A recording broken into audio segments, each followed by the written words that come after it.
Profit growth in China's industrial enterprises slowed for the fifth month, weighed down by sluggish production and sales, as the world's second-largest economy faces mounting headwinds from its trade war with the United States.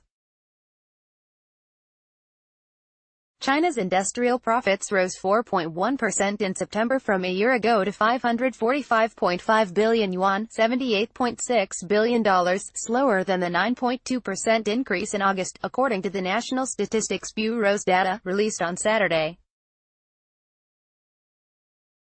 Chinese growth looks set to slow as the effects of earlier efforts to deleverage the economy are now being, unintentionally, reinforced by downwards pressure from trade and other concerns, said Tuan Win, Deutsche Bank Wealth Management's chief investment officer, in an October 26 note before the latest statistics were released.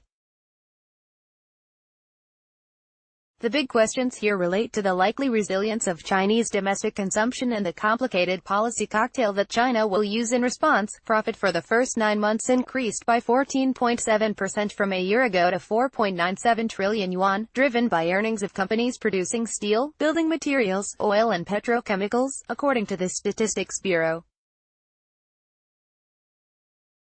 Compared with the first 8 months of the year, the profit growth slowed by 1.5 percentage point.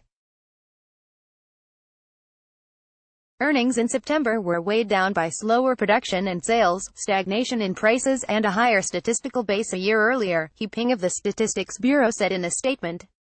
Slower earnings added to the woes of China's manufacturers, with the sector's output expanding at its slowest monthly pace since October 2015, growing 5.8% in September, compared with 6.1% in August.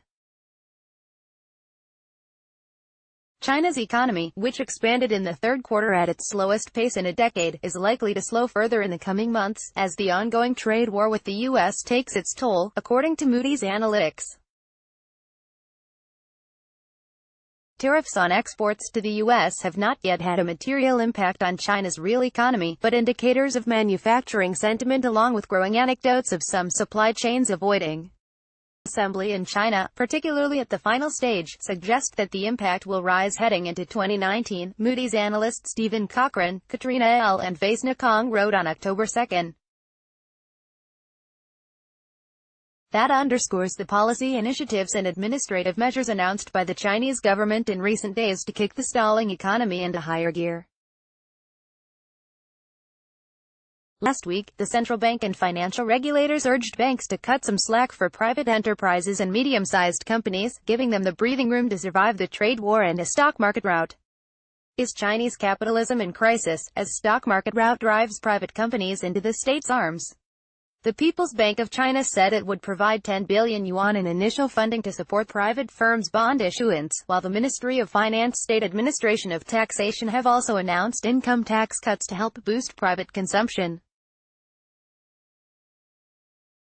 The banking and insurance regulator also stepped in to urge lenders to avoid any forced liquidation of pledged shares, part of the effort to help stabilize the Chinese stock market, according to a report by the financial magazine Yegai, citing sources it did not identify.